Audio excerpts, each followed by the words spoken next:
I actually have a really good Veterans Day story. I always think about my grandfather when it comes to Veterans Day. At age 30, my grandfather went into the Army for World War II. And when he went, he had no idea that his wife, my grandmother, was actually pregnant. So he goes into the Army, and you know, unfortunately, within a couple of months, he's captured. Him and all the men that he was with, Rommel, the Desert Fox, you know, actually captures him. And he was actually a prisoner of war for over 2 years. But when he was initially captured, you know, he was reported as missing in action. So we had no idea. Everyone in the family back then thought he was dead. And there was no way to communicate. So he had no idea that his wife was pregnant and that my father was going to be born. Obviously down the road, you know, he was a prisoner of war for 2 years. He did find out.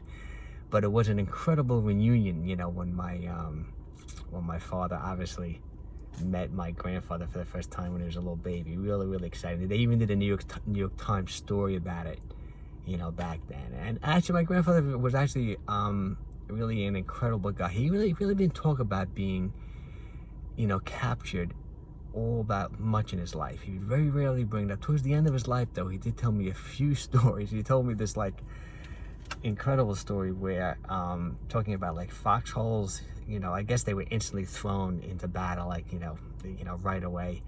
And he told me the story. He's running and he's hearing gunshots behind his feet, and he dives into a foxhole. The foxhole wasn't that deep, and so, but he survived this particular incident. But then he said him and his buddies, they dug those foxholes incredibly deep.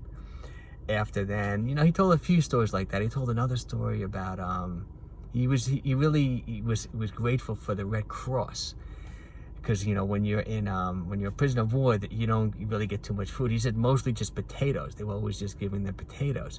But then the Red Cross packages would come, and then, you know, you would get additional food. You would get some additional things. So that was like a big thing back then. Like the Red Cross was really helpful to the captured soldiers. So really just incredible. And we even have a little notebook. My father has it with a lot of the notes that my grandfather would keep, like a little diary note, just a small book. It's kind of worn out, but I always thought it would be like an incredible movie or just an incredible story to really go through these notes and just, you know, re-document exactly how it was being a prisoner of war back then. Well, okay, I just want to once again thank all the veterans for serving. It's just such an incredible thing to do. And I'm sure other people have other family stories like this as well. Okay, take care, everyone.